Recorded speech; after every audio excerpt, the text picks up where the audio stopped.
Hi, everyone. We're going to pick up where we left off on chapter 16, Victims of Extended Hallucinations. It was not her father at the door. It was Tootie. Tootie Tickum, said Flora. Tootie stepped through the door and into the living room, and then she stopped. Her eyes widened. What in the world? She said. Flora didn't even bother turning around. She knew what Tootie was looking at.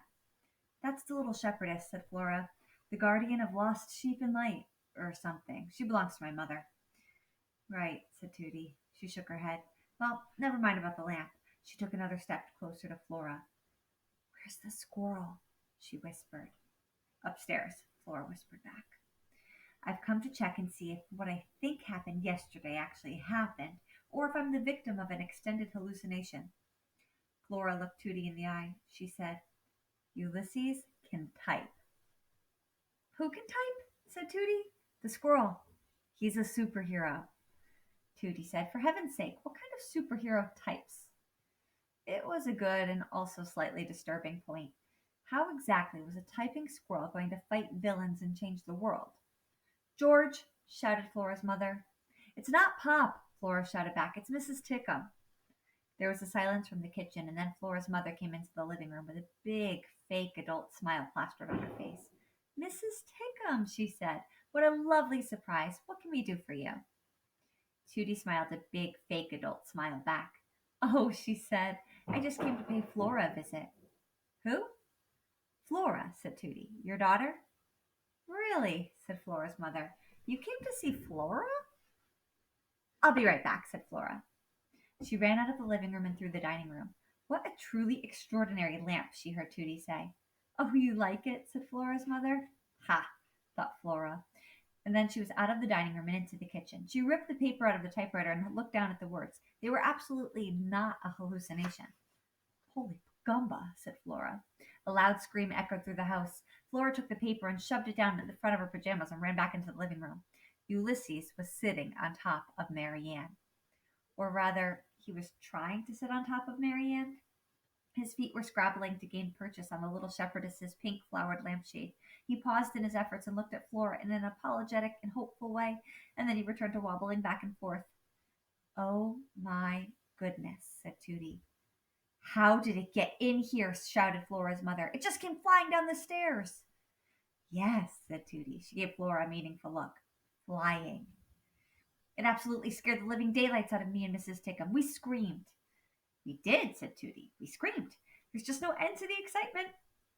If that squirrel breaks my lamp, I don't know what I'll do. Marianne is very precious to me. Marianne, said Tootie. I'll just get him off the lamp, okay, said Flora. She put out a hand.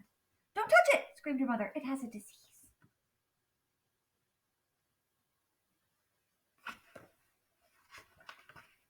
The doorbell, as if it were echoing Flora's mother's advice, buzzed its terrible warning buzz. Flora and her mother and Tootie all turned. A small voice called out. The voice said, Great Aunt Tootie? Chapter 17, I Smell Squirrel. There was a boy at the door. He was short, and his hair was so blonde that it looked almost white. His eyes were hidden behind enormous, dark glasses. In addition to Terrible Things Can Happen to You, the illuminated adventures of the amazing Incandesto regularly featured a second bonus comic entitled The Criminal Element is Among Us. The criminal element gave very specific pointers on how to never, ever be fooled by a criminal. And one of the oft repeated dictums of the criminal element was that the best way to get to know a person was to look him or her directly in the eye. Flora tried to look the boy in the eye, but all she saw was a reflection of his dark glasses. She looked short and uncertain, like an accordion in pajamas. William, said Tootie, I told you to stay put. I heard screaming, said the boy. His voice was high and thin. I was concerned. I came as fast as I could. Unfortunately, on the way here, I had a small but extremely violent encounter with some variety of shrub, and now I'm bleeding. I think I'm bleeding. I'm pretty sure I smell blood, but no one should be concerned. Please don't overreact. And here he is. This, said Tootie, is my nephew. Great nephew, said the boy. And I hope I don't need stitches. Do you think I need stitches? His name is William, said Tootie. William Spiver, actually, said Tootie's nephew. I prefer to be called William Spiver. It distinguishes me from the multiplicity of Williams in the world. He smiled. It's a pleasure to meet you, whoever you are. I would shake your hand, but as I said, I think I'm bleeding. Also, I'm blind. You are not blind, said Tootie. I am suffering from a temporary blindness induced by trauma, said William Spiver. Temporary blindness induced by trauma. The word sent a chill down Flora's spine. Seemingly there was no end to the things that could go wrong with human beings. Why hadn't terrible things can happen to you done an issue on temporary blindness induced by trauma? Or for that matter, one on extended hallucinations? I am temporarily blind, said William Spiver again. How unfortunate, said Flora's mother.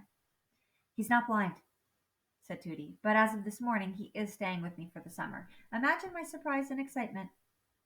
I have nowhere else to go, great Aunt Tootie, said William Spiver. You know that. I am at the mercy of the winds of fate. Oh, said Flora's mother. She clapped her hands. How wonderful. A little friend for Flora. I don't need a little friend, said Flora. Of course you do, said her mother. She turned to Tootie. Flora is very lonely. She spends far too much time reading comics. I've tried to break her of the habit, but I'm very busy with my novel writing, and she is alone a lot. I'm worried that it has made her strange. Not strange, said Flora. This seemed like a safe statement to make when someone as truly, profoundly strange as William Spiver was standing beside her. I would be happy to be your friend, said William Spiver. Honored. He bowed. How lovely, said Flora's mother. Yes, said Flora. How lovely. The blind, said William Spiver, even the temporarily blind, have an excellent sense of smell. Oh, for heaven's sake, said Tootie, here we go. I have to tell you that I smell something out of the ordinary, something that is not usually smelled within the confines of the human domestic sphere, said William Spiver. He cleared his throat. I smell squirrel. Squirrel! Confronted with the spectacle of William Spiver, they had forgotten about Ulysses. Flora and her mother and Tootie all turned and looked at Ulysses. He was still on top of Marianne. He had managed to balance himself on the small blue and green globe that was at the center of the lampshade. That squirrel, said Flora's mother. He's rabid, diseased. He's got to go. And that's where we'll leave off. We'll start up with chapter 18 next time.